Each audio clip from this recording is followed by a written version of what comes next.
Bab 1581. Jangan panggil aku begitu. Aku pacarmu, jadi kamu harus memanggilku sayang, atau bahkan sayang. Perintah Suni. Meskipun Sante terkadang suka menggoda, dia tidak bisa memaksakan diri untuk mengatakan sesuatu yang begitu murahan. Suni benar-benar tergila-gila. Dia memeluknya dan membelainya seperti bayi. Kumohon, Sante, panggil aku begitu sekali saja. Sante mengerutkan kening, tidak bisa bergerak karena dia memeluknya begitu erat. Akhirnya, dia berteriak dengan jijik, "Lepaskan, anjing bodoh." Suni terdiam sejenak. Kemudian dia menegakkan tubuhnya dan menatapnya dengan tajam. Iklan pub future. Mengapa kamu memarahiku? Sante menatapnya dengan jijik. Kemudian dia memperbaiki kacamata berbingkai emasnya yang hampir jatuh. Tidakkah kau pikir kau bertingkah seperti anjing bodoh yang memohon perhatian tuannya sekarang? Suni sedikit terkejut, tetapi kemudian dia tertawa terbahak-bahak. Ya, haha. Jadi mulai sekarang aku akan memanggilmu, Tuan. Sante mengira dia akan marah, tetapi dia justru menerima hinaan itu dengan senang hati. Tak ada yang bisa menyelamatkannya. Suni memeluknya lebih erat dan kembali menyandarkan kepalanya ke tubuhnya. Anjing bodoh. Apapun yang terjadi, akhirnya aku mendapatkan nama panggilan spesial darimu, Sante. Aku spesial bagimu, kan? Sante, dia benar-benar salah menilai Suni. Dia mengira Suni muncul kembali dalam hidupnya setelah 3 tahun untuk membalas dendam padanya. Tidak pernah terlintas di benaknya bahwa Suni masih mencintainya selama ini, bahkan sampai tidak keberatan menjadi anjing bodohnya. 1 sendok sebelum tidur, turunkan 15 kg hanya dalam 2 minggu. Sakit lutut dan sendi akan hilang jika Anda lakukan ini setiap pagi. Dia pasti orang paling bodoh di dunia, belum lagi kebalikan total dari saudaranya. Pikir Sante. Ketika Suni tidak mendapat balasan dari Sante lagi, dia mengangkat kepalanya dan menatapnya dengan mata berbinar. Tuan, bolehkah saya mencium Anda? Kata itu begitu mudah keluar dari mulutnya. Iya. Pikir Sante. Dia mengerutkan kening dengan jijik dan berkata, jangan bilang kau benar-benar ingin bermesraan di sini, di kamar mandi. Suni menekan tubuhnya ke pintu bilik toilet. Aku tidak peduli di mana kita berada. Aku ingin bisa menciummu di mana saja. Bolehkah kita melakukannya, Tuan? 1 ciuman, dan kita akan kembali keluar. Sante tahu dia tidak akan bisa menghindar ketika menatap mata Suni yang menyala-nyala. Karena itu, dia memutuskan untuk memanfaatkan kesempatan ini untuk bernegosiasi dengannya. Kita boleh berciuman, tapi kau harus berjanji padaku untuk tidak bicara omong kosong lagi di meja makan. Suni langsung mengangguk dan mendekat untuk menciumnya, tetapi Sante meletakkan jarinya di bibir. Tunggu, aku belum selesai bicara. Suni tak bisa menunggu lebih lama lagi. Apa? Cepat beritahu aku. Aku akan setuju asalkan masuk akal. Nanti saat kita kembali ke kamar, kau tak boleh bicara omong kosong atau melecehkanku. Suni sedikit tidak senang. Sejak kapan aku melecehkanmu? Aku hanya memegang tanganmu di bawah meja. Apa yang salah dengan itu? Seharusnya kau fokus pada makananmu daripada memegang tanganku. Lagi pula, bagaimana aku bisa makan dengan 1 tangan? Suni tertawa kecil, aku akan memberimu makan. Sante memalingkan wajahnya dengan jijik. Kau mulai lagi. Seharusnya kau bersikap baik di depan anak-anak. Aku mulai bertanya-tanya apakah kau melakukan ini untuk membuatku atau bos marah. Suni menghela napas. Aku tidak bermaksud membuat siapapun marah. Aku hanya ingin memegang tanganmu. Itu bukan hal yang tidak pantas dilakukan di depan anak-anak. Sante, kau tidak perlu terlalu khawatir. Anak-anak tidak akan tahu apa-apa. Mereka hanya akan mengira kita adalah teman baik. Bab 1582.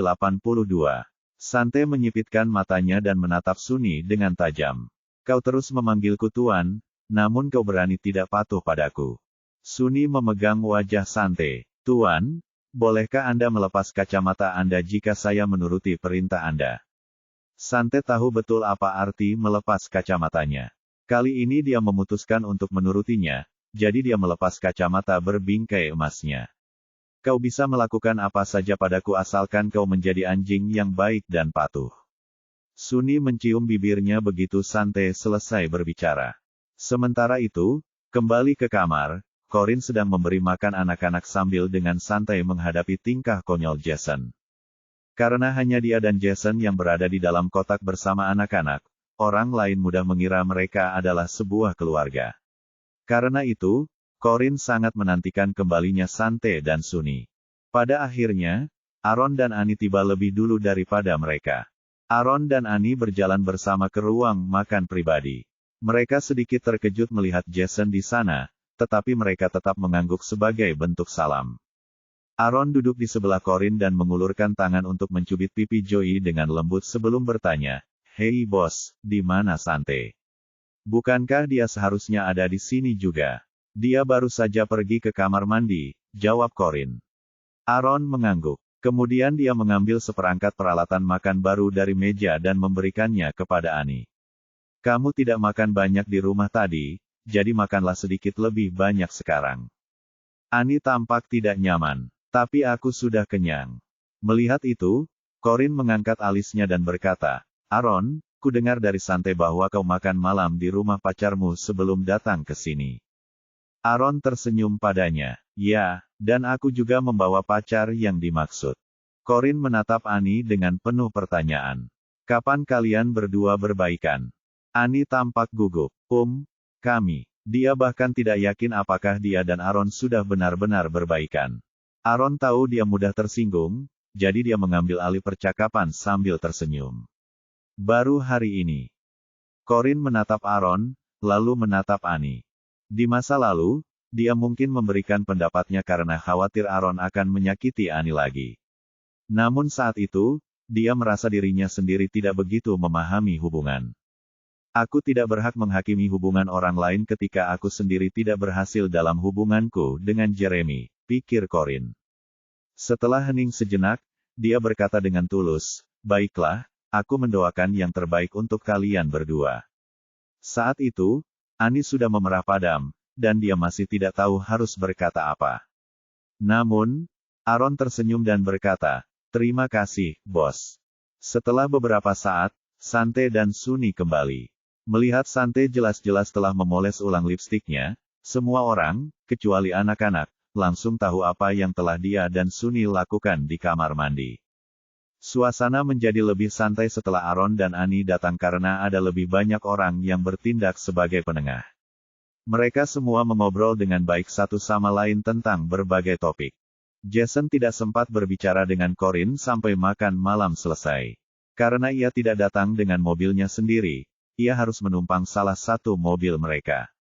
Tentu saja, ia berharap Corin mau mengantarnya agar ia punya kesempatan untuk berbicara dengannya, tetapi sayangnya, Corin tidak berniat melakukannya. Ia malah meminta Aaron untuk mengantarnya. Karena tidak punya pilihan lain, dia masuk ke mobil Aaron. Namun sebelum itu, dia berjalan menghampiri Corin sambil tersenyum dan berkata dengan ramah, "Hati-hati di jalan, Corin. Beritahu aku kalau kamu sudah sampai di rumah." "Jangan khawatir, aku akan berhati-hati," jawab Corin. Bab 1583. Jason tahu Corin tidak akan mengiriminya pesan setelah sampai di rumah berdasarkan balasannya. Karena itu, dia menghela napas dan tersenyum pasrah sambil menyaksikan Corin dan anak-anak masuk ke mobil dan pergi. Setelah mobil itu pergi, Aaron merangkul bahu Jason dan berkata, "Ayo, Tuan Jason. Aku akan mengantarmu kemanapun kau mau." Jason tersadar dari lamunannya sambil tersenyum dan berkata, "Maaf. Aku tidak bermaksud menjadi orang ketiga di antara kalian berdua, kau dan Annie." Aaron menoleh untuk melihat Annie, yang sudah duduk di kursi penumpang dengan wajah memerah. Senyum di bibirnya sedikit melebar. Corin pulang ke rumah bersama anak-anak, dan Pamela sedang menunggu mereka di ruang tamu. "Corin, kenapa kamu pulang selarut ini hari ini? Makan malamnya sudah dingin. Aku akan minta dapur untuk memanaskannya kembali. Suruh anak-anak mencuci tangan dan datang ke meja makan," kata Pamela. Francine juga ada di rumah, jadi dia datang untuk membantu Corin mengurus anak-anak. "Nenek, duluan saja duluan. Aku akan makan nanti. Francine, bantu aku menjaga anak-anak sementara mereka makan malam." Aku ada urusan penting yang harus kuselesaikan di kamarku. Francine mengangguk. Tentu saja, Corinne telah mendidik anak-anak dengan baik. Meskipun mereka sudah kenyang, mereka tetap mengikuti Francine ke ruang makan untuk makan malam lagi bersama kakek nenek buyut mereka. Corinne bergegas naik ke atas. Pamela merasa khawatir saat melihat Corinne bergegas ke kamarnya seperti itu. Ada apa dengan gadis itu akhir-akhir ini? Pikirannya selalu melayang ke tempat lain. Francine juga menatap Corinne. Kemudian dia menghibur Pamela, pasti karena pekerjaan sedang sibuk. Tapi aku yakin tidak ada yang perlu dikhawatirkan. Corinne adalah wanita luar biasa yang bisa menangani apa saja. Ah, kasihan gadis itu, harus menanggung begitu banyak masalah, kata Pamela dengan sedih.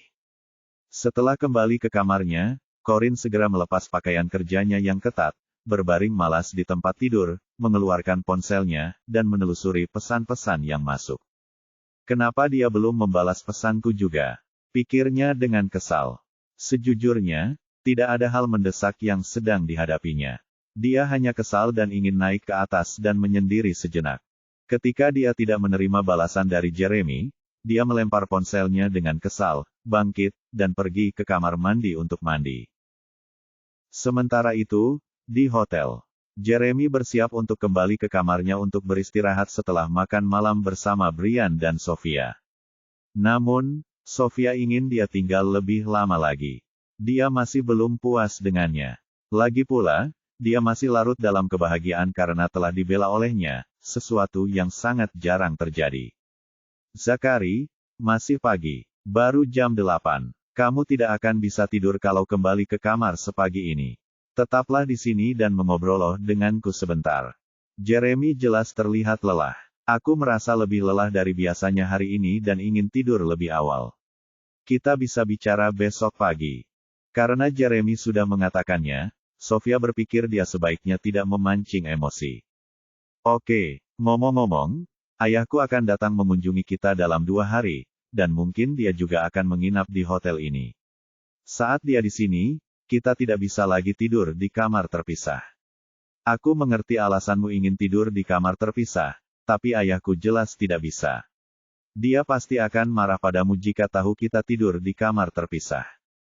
Jeremy terdiam sejenak, lalu menjawab tanpa menoleh, "Oke, saya mengerti. Saya akan bekerja sama dengan Anda ketika saatnya tiba."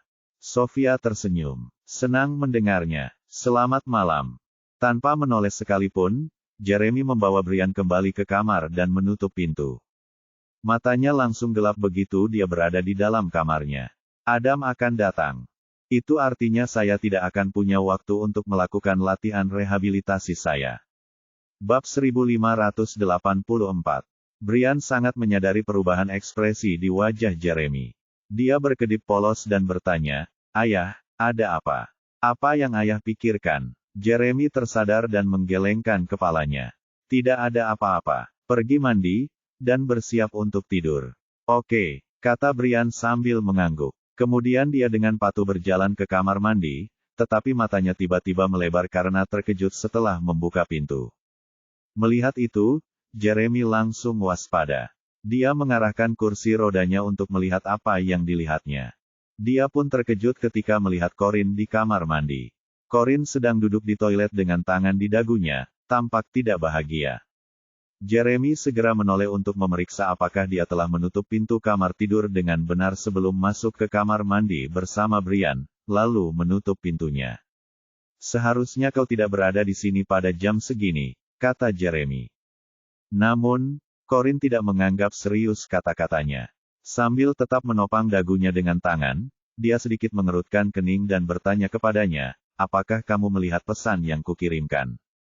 Ekspresi Jeremy membeku sesaat sebelum dia berkata, "Ya, aku melihatnya." Kerutan di dahi Corinne semakin dalam. "Lalu kenapa kau tidak membalas pesanku?" "Aku tidak bisa membalas pesan apapun saat Sofia ada di sini." Mata Corinne memerah karena marah. "Apa kau serius berharap aku percaya bahwa kau bahkan tidak bisa meluangkan waktu sejenak untuk membalas dalam beberapa jam terakhir?" Katanya dengan nada mengejek. Jeremy terdiam. Memang benar bahwa dia tidak punya kesempatan untuk menjawab. Corinne menggertakkan giginya. "Brian, Keluar dan berjaga di pintu untuk ibu. Brian sepertinya mengerti sesuatu, jadi dia langsung menjawab, "Oke, Mama." Dia segera bergegas keluar dari kamar mandi. Setelah dia keluar, Corinne berdiri dan berjalan perlahan menuju Jeremy. Jeremy tidak bergerak sedikit pun, tetapi hanya berkata dengan wajah serius, "Apakah kamu tahu betapa berisikonya kamu berada di sini sekarang? Sofia bisa masuk kapan saja. Apakah kamu benar-benar ingin dia tahu kamu ada di sini?" Corinne mencibir. "Apa yang kau takutkan? Satu-satunya orang yang akan dia singkirkan saat dia tahu adalah aku. Dia tidak mungkin tega melakukan apapun padamu karena dia sangat mencintaimu." Jeremy merasakan ada sesuatu yang berbeda dengan Corinne kali ini dibandingkan saat terakhir kali dia mengunjunginya. Mungkinkah dia marah? "Ada apa denganmu? Apakah kamu sudah minum?" tanyanya dengan tenang. "Tidak, saya tidak minum." "Lalu apa masalahnya? Mengapa kamu bertindak begitu tidak rasional?" Corinne berjalan menghampirinya, mengangkat dagunya dengan sikap meremehkan, dan bertanya, "Kenapa kau tidak membalas pesanku? Benarkah dia datang jauh-jauh ke sini hanya untuk menanyakan itu?" Jeremy menatapnya dan tiba-tiba mengerutkan kening. "Karena aku tidak ingin mengganggumu saat kau sedang berkencan dengan pria lain." Corinne mengerutkan kening. "Siapa yang memberitahumu bahwa aku berpacaran dengan pria lain?" Jeremy menyeringai sinis. "Jangan pura-pura bodoh. Aku melihat pria di foto yang kau kirim." Corinne terkejut. Dia melepaskan dagu Jason, mengeluarkan ponselnya, dan membuka foto-foto yang diambilnya, hanya untuk menyadari bahwa tangan dan pakaian Jason memang terfoto. Dia tidak terlalu memikirkannya saat itu, jadi hal itu luput dari perhatiannya. Lagi pula, dia tidak diam-diam berpacaran dengan Jason, jadi mengapa dia harus peduli apakah Jason ada di foto itu? Bab 1585. Lalu kenapa kalau aku tanpa sengaja mengambil foto dengan orang yang sedang makan bersamaku? Pikir Corinne. Semakin dia memikirkannya, semakin marah dia. "Jadi kamu pikir aku sedang berkencan dengan pria lain? Itu sebabnya kamu tidak membalas pesanku. Kau berharap aku akan menjalin hubungan asmara dengan pria itu ketika kau tidak membalas pesanku?" tanya Corinne. Jeremy terdiam beberapa detik sebelum menjawab, "Ya. Karena saya penyandang disabilitas, saya harap Anda bisa menjalin hubungan dengan pria lain." Corinne meringis. Dia menatapnya tajam dan berteriak, "Jeremy Holden, aku bersumpah kau akan menjadi penyebab kematianku suatu hari nanti. Oh, aku pasti dikutuk dalam hidup ini untuk bertemulah dengan pria sepertimu." Dada Jeremy terasa sesak ketika mendengar wanita itu memanggilnya, Jeremy Holden, dan perasaan akrab menyelimutinya. "Maaf aku tidak bisa membuatmu bahagia." Corinne melingkarkan tangannya di leher Jeremy dan sedikit meremasnya. "Seharusnya aku mencekikmu sampai mati sekarang juga." Jeremy memejamkan matanya dan membiarkan wanita itu melakukan apapun yang diinginkannya. Corinne tidak mengerahkan kekuatan lagi. Dia hanya menatapnya dengan tenang, menyebabkan tenggorokannya tiba-tiba tercekat. Bagaimanapun, selama 3 tahun terakhir, setiap hari dia berharap bisa melihat wajah itu lagi. Tiba-tiba Jeremy merasa napas Corinne semakin mendekat. Ia tiba-tiba membuka matanya dan melihat wajah Corinne sangat dekat dengannya. Ia sangat terkejut, setidaknya begitulah yang bisa dikatakan. Pada saat itu, dia mengerti mengapa mereka memiliki anak bersama. Dia benar-benar cantik, seperti seorang dewi. Corinne ingin membencinya, tetapi dia tidak bisa. Dia tidak bisa menahan rasa rindu dan keinginan untuk dekat dengannya. Dia bahkan tidak keberatan jika dia tidak mengingatnya atau cacat, dia hanya senang dia masih hidup. Ucapan Sunny di meja makan menyadarkannya. Sunny benar. Aku seharusnya tidak peduli siapa yang menang atau kalah dalam sebuah hubungan. Yang terpenting adalah saling mencintai dan menghargai setiap momen yang dihabiskan bersama. Aku seharusnya lebih menghargai Jeremy karena akhirnya aku menemukannya setelah 3 tahun. Aku tidak ingin ada penyesalan di antara kita lagi. Satu ketika bibir mereka hampir bersentuhan, Jeremy tiba-tiba bertanya dengan suara tenang, "Apakah kamu yakin bisa menerimaku apa adanya sekarang?" Hal itu langsung merusak suasana hati Corinne. Dia mengerutkan kening dan menegakkan tubuhnya. "Ada apa denganmu sekarang? Aku mungkin tidak akan pernah bisa berdiri, berjalan, atau melakukannya lagi. Kurasa aku tidak bisa memberimu kebahagiaan yang pantas kau dapatkan, kata Jeremy dengan muram. Corin terkejut sesaat, tetapi kemudian dia mengerti apa yang sedang diisyaratkan pria itu. Tidak masalah. Kami sudah punya 3 anak. Tidak masalah apakah kami mampu melakukannya atau tidak. Kebutuhan saya tidak terlalu mendesak. Jeremy menatapnya dengan tenang. Kau pikir semudah itu? Tahukah kau betapa panjangnya umur manusia? Aku tidak bisa melindungi atau merawatmu dan anak-anak. Sebaliknya, aku hanya akan menjadi beban bagi kalian semua. Corin menyilangkan tangannya. Seumur hidup sebenarnya tidak terlalu lama. Lagi pula, aku tidak butuh perlindungan dan perawatan dari orang lain. Sedangkan untukmu, meskipun kamu cacat fisik, itu tidak menghalangimu untuk tetap tampan. Tidak ada wanita yang akan menganggap pria tampan sebagai beban. Wajah Jeremy menegang. Tiba-tiba, dia tertawa. Dia merasa geli melihat bagaimana wanita itu bisa mengucapkan kata-kata romantis seperti itu dengan wajah datar. Jadi, menurutmu aku tampan? Corin mengangguk tenang. Bukan hanya apa yang kupikirkan, ini fakta. Kalau tidak, menurutmu mengapa Sofia rela melakukan segala cara untuk mengurungmu di sini? Bahkan, kau sangat tampan sampai-sampai itu seperti tindakan kriminal. Jeremy, yang selalu bersikap dingin, justru tersenyum. Kau cukup pandai berbicara meskipun penampilanmu seperti itu.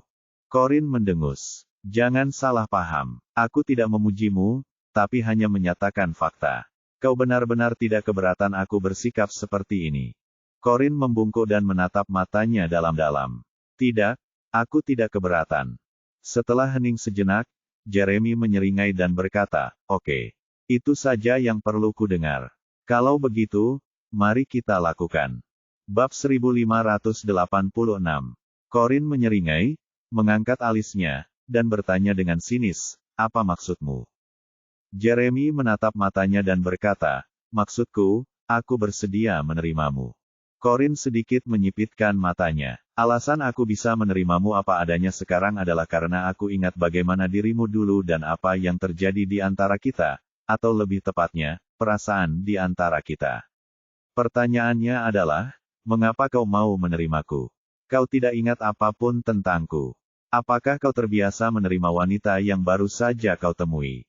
Tatapan Jeremy tak pernah goyah sedikit pun saat ia berkata dengan nakal, bisakah alasanku sama dengan alasanmu? Apa maksudmu? Tanya Corin dengan penasaran. Jeremy sedikit mengangkat dagunya, aku juga berpikir kamu sangat tampan. Kamu sangat cantik sehingga aku tidak mungkin menolakmu. Pupil mata Corin sedikit menyempit. Kemudian dia menatap wajah arogan pria itu, dan menciumnya tepat di bibir. Itu bukanlah ciuman yang dalam. Itu hanya sekadar sentuhan ringan, sekadar untuk merasakan kehangatan satu sama lain. 10 detik kemudian, Corin mengangkat kepalanya, mengecup bibirnya, dan bertanya, apakah itu mengingatkanmu pada sesuatu dari masa lalu? Meskipun ada rasa familiar, hal itu sama sekali tidak membangkitkan kembali masa lalu Jeremy, jadi dia menggelengkan kepalanya. Corin mengulurkan tangannya dan menyentuh bibirnya dengan jarinya.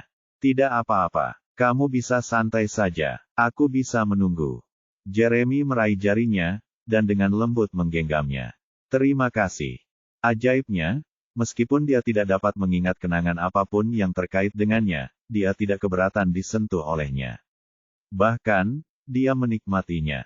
Corin tidak menarik tangannya. Untuk apa kau berterima kasih padaku? Untuk semua yang telah kau lakukan untukku. Tiba-tiba, Corin menarik tangannya kembali dengan marah. Seolah-olah kau tidak tahu apa yang telah kulakukan untukmu. Kau hanya bersikap sopan di sini. Jeremy menatap matanya dalam-dalam. Kau benar, aku tidak tahu. Tapi aku tentu bisa membayangkannya. Corin mencibir. Terserah. Aku pergi. Tapi aku akan datang lagi besok. Secara naluriah, Jeremy mengulurkan tangan untuk meraih tangannya agar dia tidak pergi. Corin tiba-tiba berbalik untuk menatapnya. Ada lagi yang ingin kau katakan? Karena malu, Jeremy membuka mulutnya, tetapi tidak ada kata-kata yang keluar. Itu murni naluriah yang membuatnya ingin meraih tangannya. Dengan kata lain, dia melakukannya tanpa berpikir, seolah-olah dia tidak tahan jika wanita itu pergi. Karena tidak mendapat respons, Corin memegang wajahnya dengan kedua tangannya dan membungkuk untuk mencium keningnya. Jeremy terkejut. Wajahnya bahkan memerah. Kenapa? Kenapa kau melakukan itu? Corin mengangkat bahu dan berkata, karena kau tidak mengatakan apa-apa, aku berasumsi kau tidak tega jika aku pergi. Jadi aku menciummu sebagai ucapan selamat tinggal. Jeremy sedikit terkejut dengan jawabannya, tetapi kemudian dia tersenyum. Bukankah ciuman perpisahan seharusnya di bibir? Corin menatapnya tajam. Aku akan menciummu di bibir saat kau sudah mengingatku kembali. Aku harus pergi sekarang sebelum Sofia datang dan mengganggu urusan kecil kita ini. Setelah mengatakan itu, Corin merasa telah menggunakan kata-kata yang salah. Kenapa aku membuatnya terdengar seperti kita berselingkuh padahal dia telah merebut suamiku dariku? Tepat saat dia berbalik dan berjalan ke pintu, Jeremy memanggilnya lagi, tunggu. Bab 1587. Corin berhenti dan berbalik. Ya, apa kau mau ciuman perpisahan lagi? Jeremy mengarahkan kursi rodanya lebih dekat ke arahnya. Tidak, lalu, apa itu? Ayolah. Aku tidak punya banyak waktu. Jeremy menatapnya dan bertanya, siapa pria yang kau ajak makan malam tadi? Corin terkejut. Dia tidak menyangka pria itu akan menghentikannya hanya untuk menanyakan pertanyaan sepele seperti itu. Aku makan malam dengan Aaron, Sante, Jason, dan anak-anak. Selain anak-anak, kurasa kau tidak ingat 3 orang lainnya. Tatapan Jeremy sedikit rileks. Jadi bukan hanya kau dan pria di foto itu. Corin mengangguk. Tidak, apa kau benar-benar berpikir aku sedang berkencan? Jeremy tidak menjawabnya, itulah yang sebenarnya ia pikirkan. Lalu, siapa pria di fotomu itu? Jason Talbot. Kalian berdua dulu berteman. Jeremy mendapat firasat buruk hanya dari namanya saja. Apakah dia sering menghubungimu selama aku menghilang dalam 3 tahun terakhir? Corin merasa sedikit bersalah. Bukan karena dia telah melakukan kesalahan, tetapi karena tidak pantas baginya untuk makan malam dengan Jason meskipun tahu Jason menyukainya. Namun, bukan berarti dia tidak berusaha untuk menyingkirkannya. Dia sesekali menghubungiku, jawab Corin, tanpa menyembunyikan apapun. Jeremy merasa ada sesuatu yang lebih dari sekadar cerita. Jika dia tertarik padamu, kau tidak perlu diam. Seru Corin dengan marah. Dia tahu omong kosong yang akan diucapkan Jeremy, jadi dia menghentikannya. Bagaimana kau masih bisa berpikir begitu padahal aku sudah menjelaskan perasaanku padamu? Tidakkah kau pikir aku akan menerima Jason jika aku tertarik padanya? Aku tidak akan tinggal bersama keluargamu dan anak-anak, lalu menunggumu pulang. Jangan salahkan aku kalau aku memukulmu jika kau berani memaksaku menjalin hubungan dengan orang lain. Keterkejutan Jeremy segera tergantikan oleh senyum. Kau salah paham. Yang ingin kukatakan adalah, jika dia tertarik padamu, kau tidak perlu memaksakan diri untuk bertemu dengannya demi aku. Corin merasa malu. Oh, aku mengerti. Jeremy tersenyum dan berkata, bagaimana mungkin aku tega memaksamu menjalin hubungan dengan orang lain ketika kamu tidak keberatan dengan kondisiku yang cacat. Corin membalas senyumannya. Maaf karena terlalu cepat mengambil kesimpulan. Jeremy mendekat padanya dan berkata, jika memungkinkan, aku harap kau tidak akan pernah bertemu pria itu sendirian lagi di masa depan. Corin mengerutkan kening. Aku khawatir itu akan sedikit sulit. Alis Jeremy berkerut. Kenapa? Kukira kau tidak tertarik padanya. Sebagai seorang pria, dia tahu bagaimana cara berpikir pria, jadi dia khawatir Jason akan mencoba memanfaatkan Corin. Holden Group akan segera mengerjakan proyek bersama Talbot Group, jadi tidak mungkin saya tidak berhubungan dengannya. Tapi jangan khawatir, saya tahu batasan saya. Saya tidak akan bertemu dengannya kecuali jika memang diperlukan. Jeremy mengangguk. Oke. Corin melihat wajahnya kembali muram, jadi dia memegang wajahnya dengan kedua tangan dan mencium pipinya. Aku sangat senang kau kembali, dan kaulah satu-satunya yang kupikirkan. Tolong jangan biarkan aku menunggu lagi saat aku mengirimimu pesan. Kalau tidak, aku akan khawatir kau menghilang lagi. Jeremy, aku benar-benar takut. Hatiku tidak akan sanggup jika kau menghilang lagi. Janji padaku bahwa kau akan membalas semua pesan teksku, oke? Dada Jerem terasa sesak. Maafkan aku, karena salah paham terhadapmu, maksudku. Corin menegakkan tubuhnya dan berkata, jangan lakukan itu lagi. Aku jamin tidak ada pria yang akan bisa mendekatiku karena aku telah menunggumu selama 3 tahun penuh. Dan bahkan jika kau menghilang lagi dengan wanita lain, aku tetap akan menunggumu. Lagi pula, aku tidak seperti kalian para pria. Haha. Bab 1588. Jeremy tidak bisa membalas. Aku tidak menghilang bersama wanita lain, aku diculik dan dicuci otak. Corin hendak pergi. Namun, saat dia meletakkan tangannya di gagang pintu, dia mendengar suara seorang wanita datang dari sisi lain pintu. Sofia masuk ke kamar dan bertanya, Benjamin, kenapa kamu berdiri di pintu kamar mandi? Di mana ayahmu? Ayah sedang mandi, kata Brian dengan canggung. Lalu kenapa kamu berdiri di pintu? Kamu seharusnya membantunya. Kamu tahu betapa sulitnya bagi ayah untuk keluar dari bak mandi sendirian. Tegurnya. Sofia. Brian berkedip dan berkata, ayah bilang dia tidak butuh bantuanku dan menyuruhku keluar. Aku berdiri di sini karena aku ingin masuk dengan cepat jika ayah memanggilku untuk membantu. Sofia merasa ada sesuatu yang tidak beres. Dia mengabaikan Brian dan berjalan untuk mengetuk pintu kamar mandi. Zachary, apakah kamu sedang mandi? Corin diam-diam bersembunyi di sudut di balik pintu kamar mandi agar tidak terlihat oleh Sofia jika wanita itu masuk. Pintu kamar mandi tidak dikunci karena akan menimbulkan kecurigaan Sofia jika dikunci. Mereka hanya bisa bertaruh bahwa dia tidak akan membuka pintu. Tidak ada jendela di kamar mandi, jadi satu-satunya cara Corin bisa keluar adalah melalui pintu. Jeremy dan Corin saling bertukar pandang. Kemudian dia menjawab dengan suara yang luar biasa tenang, ya. Ada apa? Bukan apa-apa. Tapi aku membelikanmu satu set piyama baru saat aku pergi keluar beberapa hari yang lalu. Aku terus lupa memberikannya padamu, jadi kupikir aku akan memberikannya sekarang.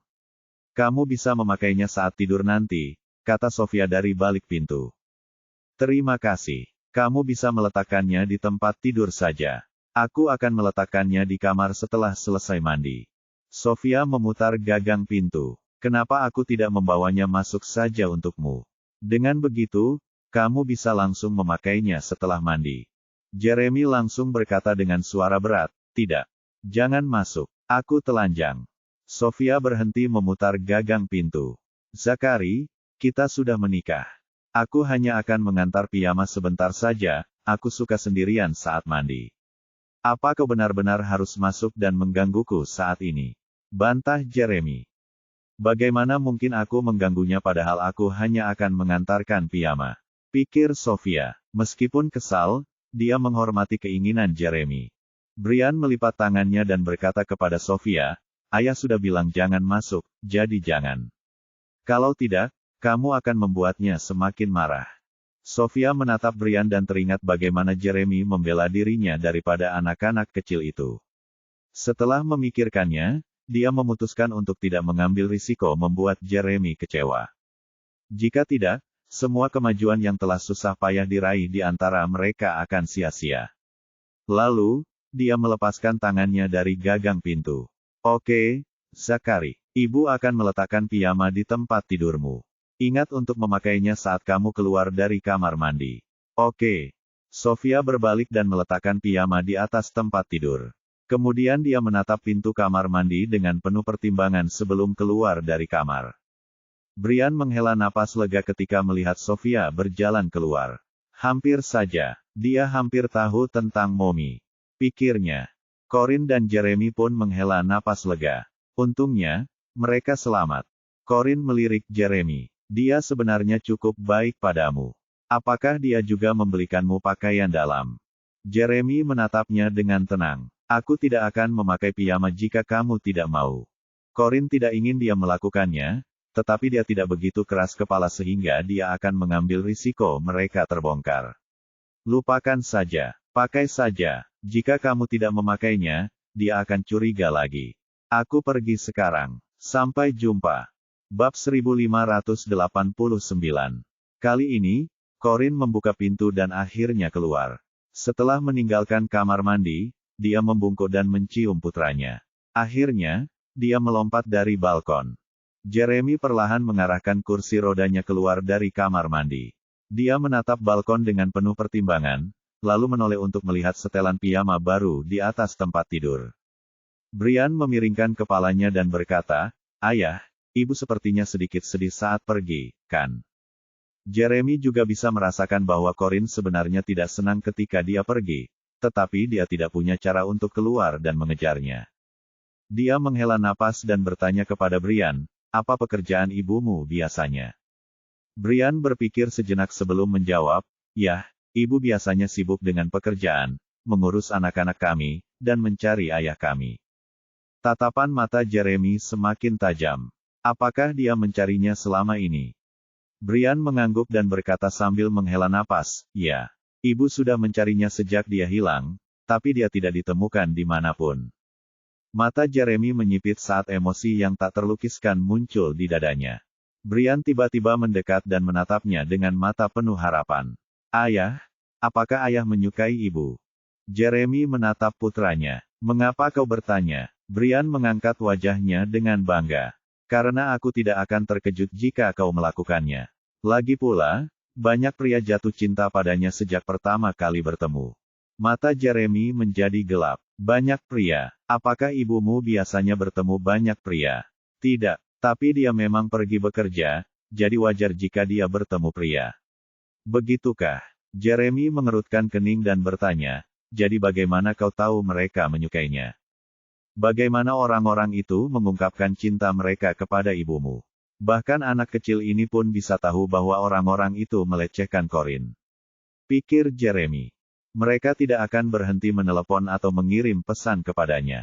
"Tentu saja, ibu menolak untuk berbicara dengan mereka tentang apapun selain urusan bisnis," jawab Brian jujur. Dada Jeremy terasa begitu sesak sehingga ia mencengkeram sandaran tangan kursi rodanya dengan kedua tangan dan sangat berharap bisa berdiri saat itu juga. Aaron menghentikan mobilnya di pinggir jalan di luar gerbang kediaman keluarga Talbot. Jason keluar dari mobil sambil tersenyum dan mengucapkan terima kasih sebelum memasuki rumah besar itu. Jendela penumpang perlahan turun, dan ekspresi Annie berubah muram saat ia melihat Jason masuk. Sayang sekali Corin tidak menyukai Jason. Kalau tidak, dengan paman Jeremy yang sudah tidak ada, dia pasti akan senang bersamanya juga. Sayangnya, tidak ada kata, "jika." Kata Aaron sambil tersenyum tipis, Corin tidak akan pernah jatuh cinta pada pria lain. Annie menoleh menatapnya. "Ya, aku tahu. Itulah mengapa aku merasa sangat kasihan padanya." Peluang paman Jeremy kembali sangat kecil, namun dia bersikeras menunggunya sambil membesarkan anak-anak sendirian. Aaron mengangkat alisnya. "Menunggu seseorang kembali juga bisa menjadi hal yang membahagiakan jika kamu sangat mencintai orang itu." Annie tidak berpikir demikian. Itu hanya berlaku jika penantian itu akan berakhir, dan itu bukan kasusnya untuk Corin. Tidak ada yang akan berpikir bahwa menunggu seseorang yang bahkan kita tidak tahu apakah masih hidup atau sudah meninggal adalah semacam kebahagiaan. Aaron mengusap pipinya dengan lembut.